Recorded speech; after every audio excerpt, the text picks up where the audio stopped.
Hey, how's it going, Algebra 2C folk?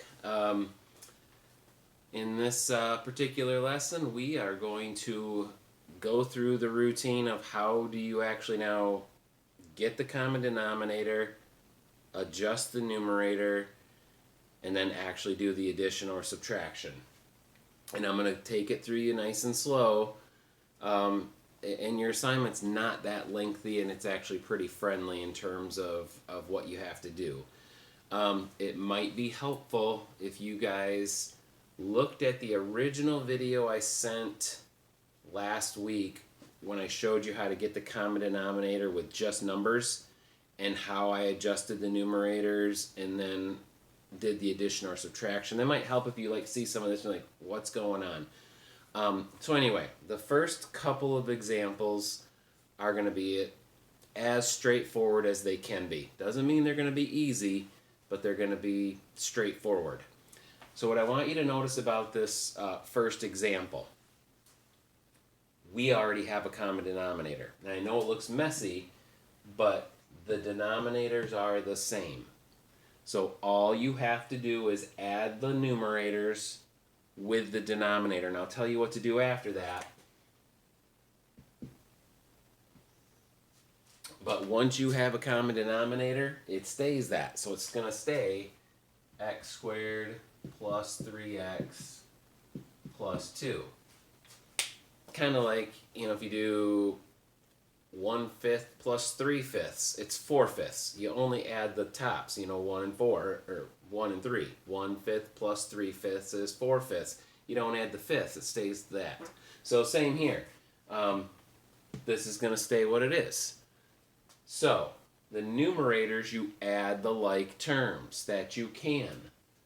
There are x's to add. Now there's no x here and there's 5x here, so think of it as 0 plus 5. That's 5x. And then the numbers are 5 plus 1, which is 6. Now, that's how you have a common denominator, and you just add the like terms of the numerator and write it as one fraction. In your assignment, if you read the directions of the worksheet very carefully, they say something about get a common denominator if necessary. Wasn't necessary. Add the numerators. Your final answer should have everything factored. So, before I circle this and say answer, this looks like it might factor to me. So,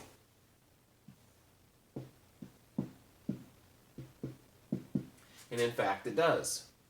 If I use plus 1 plus 2, see, that would all distribute to be x squared plus 3x plus 2, and this stays 5x plus 6. Now, the reason you do this, it didn't help us this time, but you don't know that going into it, but the reason you do this is in case this group matches one of these groups, they would reduce. They don't match, but this is how you answer. So your final answer should have everything factored just in case. And if it doesn't reduce anything, circle it, call it good. Okay, this example is awfully similar. It's got a common denominator already, and I'm just going to add the numerators. Let me pause 1 second. Okay, so the denominator will stay for the moment, 10x squared plus 16x plus 6. Numerator, add like terms. Well, there's only one x, so it's none plus 1, so it's x. And then the numbers are 5 plus negative 6, which is negative 1. Now, we're in the same boat as before, sort of, is that, like this one here, I factored it just to see, nothing happened, but this one I know at least is going to have a greatest common factor. I can see that I can take a 2 out. So we're gonna see about that. If I take the 2 out, that leaves me 5x squared plus 8x plus 3.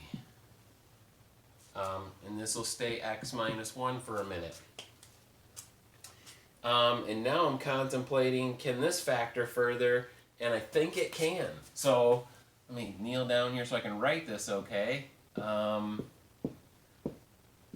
Let's see, I'm guessing this is going to be 5x and x, and this is going to be 3 and 1. And this is x minus 1. And you can see this one ever so close to reducing out. And I'll show you something in a second, how maybe this problem could be rewritten to look a little bit nicer. To say, oh, hey, that does have a reducing area. But anyway, x minus 1, x plus 1, not the same. So you guys, this version of the problem, just like I said, you can pause and think about this. I'd be circling this right now. But I'm going to do something to this question to show you. What if that was that and that was that?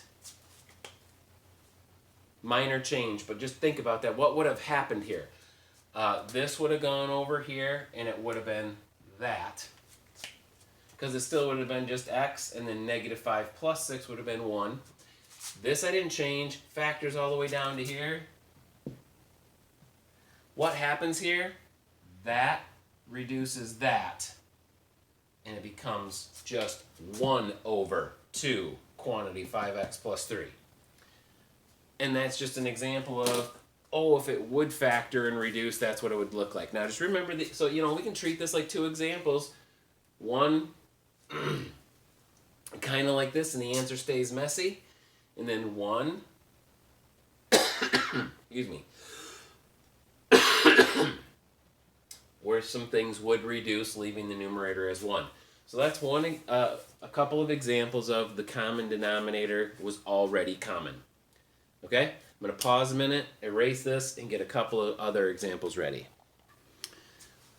Okay, got ourselves a couple more of examples up here, and I might do one more just to kind of let you see. Like I said, you can watch as much as you want, watch as little as you want. But I'm just making one video for this, and then you can just kind of fast forward or slow down or whatever you got to do to it. Okay, here we go. Number 3. 3x plus 2, 2x plus 5. They are not common denominators. Now, if you need to go back to last week's second video and review, like, how do I find a common denominator, like, just to kind of see that again. Now, we did this problem in terms of last week's examples where I showed you how to find the common denominator. We just didn't do anything else with it. So here's the deal. When you're searching for a common denominator, you factor the denominators if they can be. 3x plus 2 and 2x plus 5 do not factor. So when they don't factor and they're not the same, their common denominator is the two denominators thrown together, which means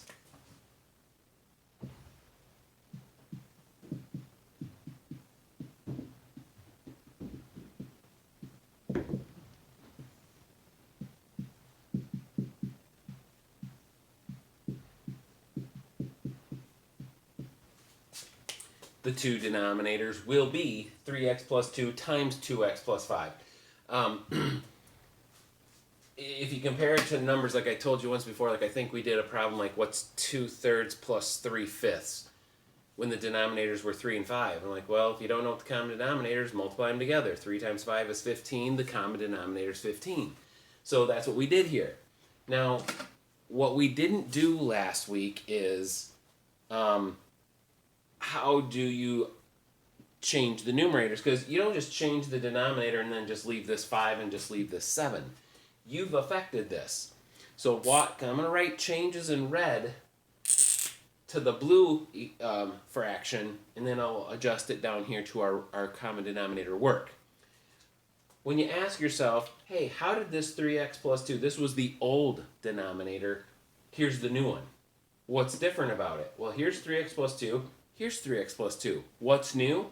That's new, times 2x plus 5. So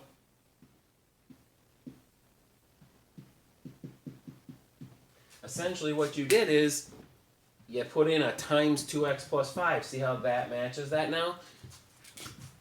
You need to do that here.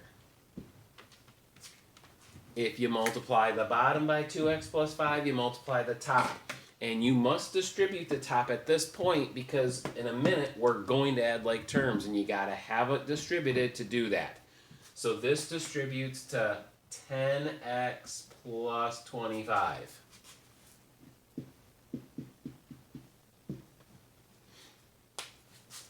Okay? That's how we affect and balance the numerator. Now, same game, second fraction. This used to say 2x plus 5. Now it says this. Why is it different?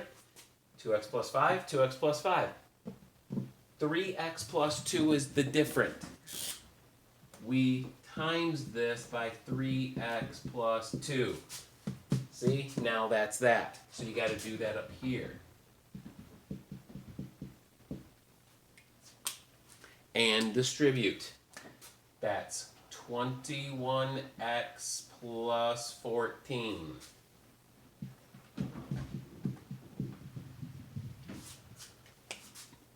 So there's your problem. Now that's kind of where the first two examples started, with a common denominator already. We're going to take this up here. We're going to take our one common denominator.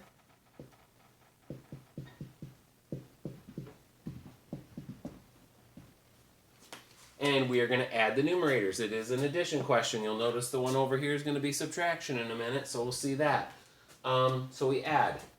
The x's are 10 plus 21, so that's 31x.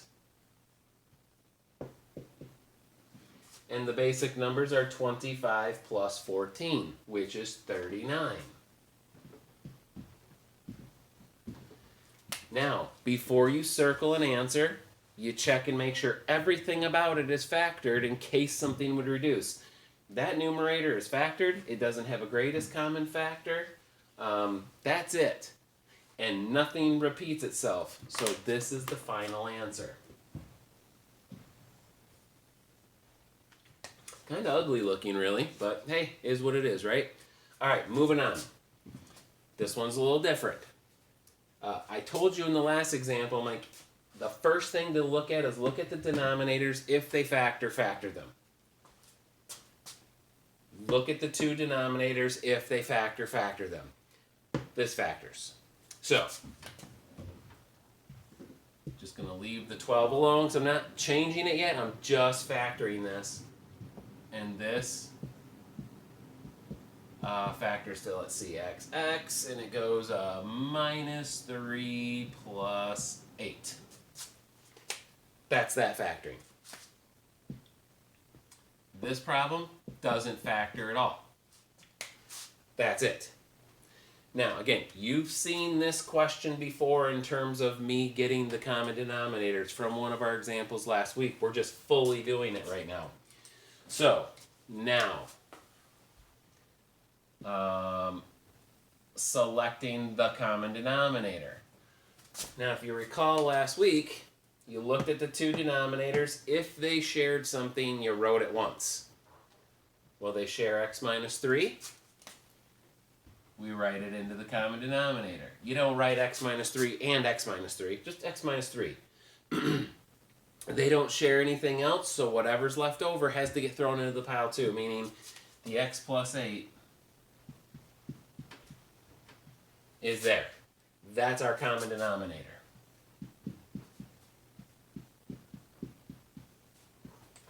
And we'll kind of see if we're right here in a minute, because here's what we'll do now. So now you do the game of how did this denominator change to this? Change the numerator in the same way. We have a unique situation here. How did this change here? Well, it didn't. That is the denominator, and that is the common denominator, which means the numerator stays 12. There's a change here, though. This denominator said x minus 3. Now it's going to be this. What's different about it? That times x plus 8. So think about it. Basically what I did right here is times x plus 8. See? There's a match.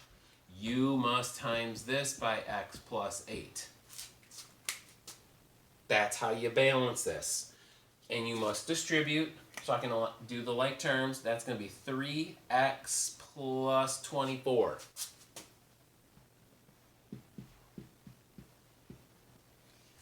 Okay?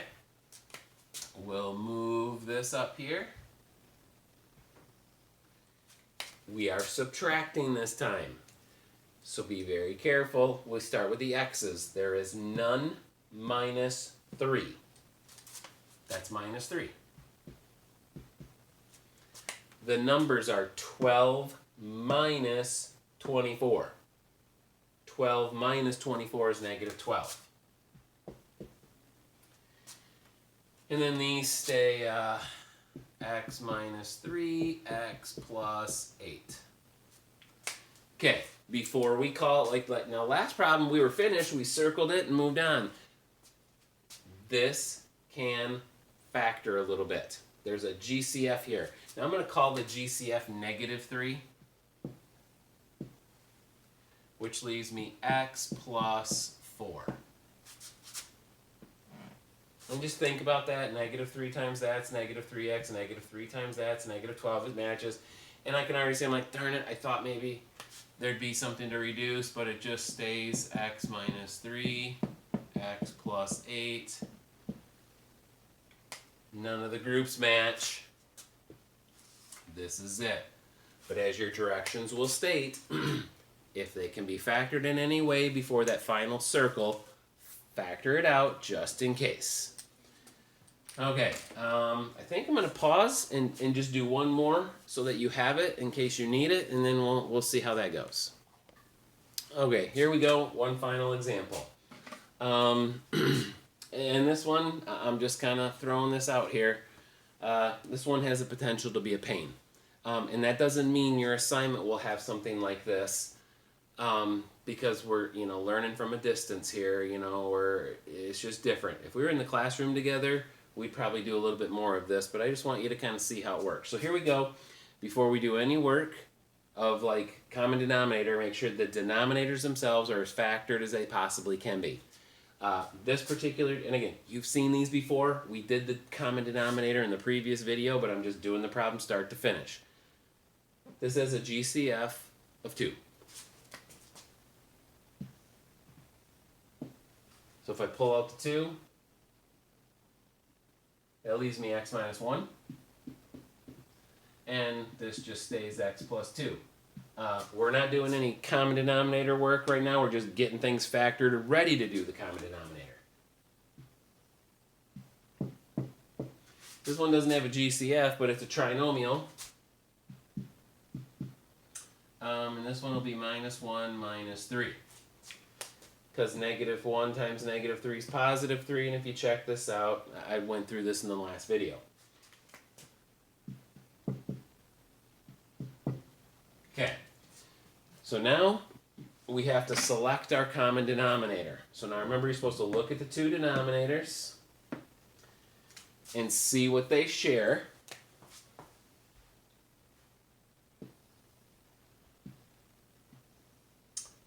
They share an x minus 1.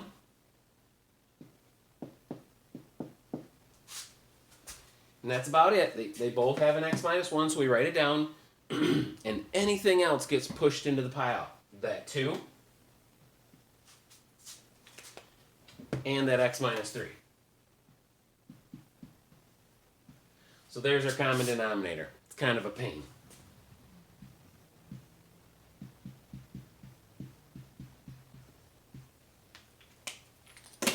Okay, so remember the next part of the problem is balancing it. How did this turn into this? Now, what's the only difference about this versus this? That x minus 3. Think about this. If this was times x minus 3, see? Now they look identical. That means this, got to be super careful here. This needs to be multiplied by x minus 3. That's kind of a pain in the butt. You got to do the distributive property full on. I'm going to kind of shortcut it here, but just understand how this could work. So if you're going to distribute this, that times that is x squared. Here's the only part I'm going to shortcut for you. If I multiply that, it's minus 3x. That is plus 2x. I'm doing those together because they're like terms.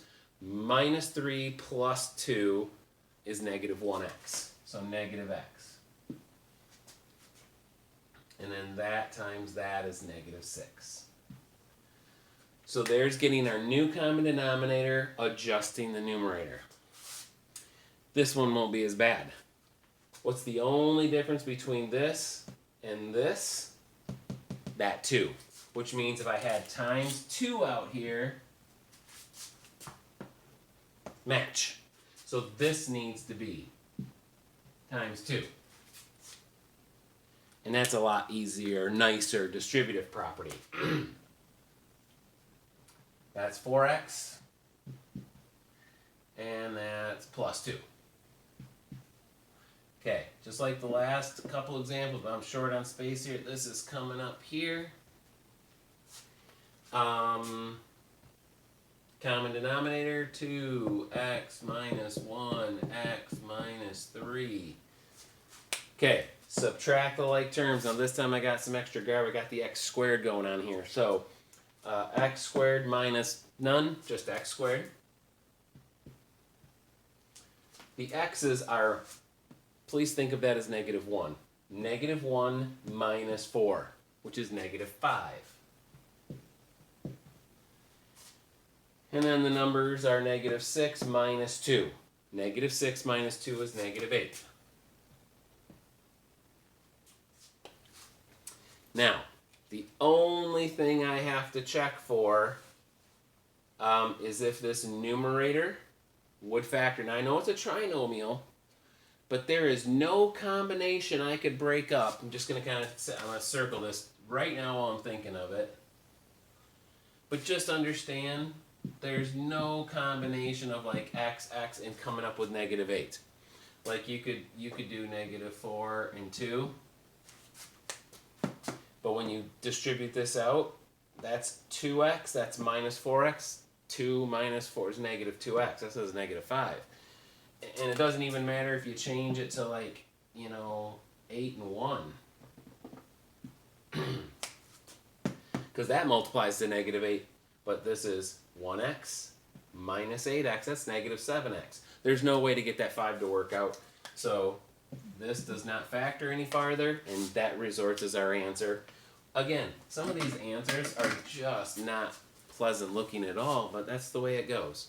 So, again, watch as much as you need. The assignment's not going to have anything quite this complicated, but I feel like you just, you should see it once. Especially if some of you guys are going into pre-calculus next year, which I know some of you are. So you have to be, you'll see stuff like this next year. So, and I'll keep that in mind because I'm one of those teachers, a pre-calc teacher, and we'll take it easy and explain that again in person. So that's what we got for you for this lesson.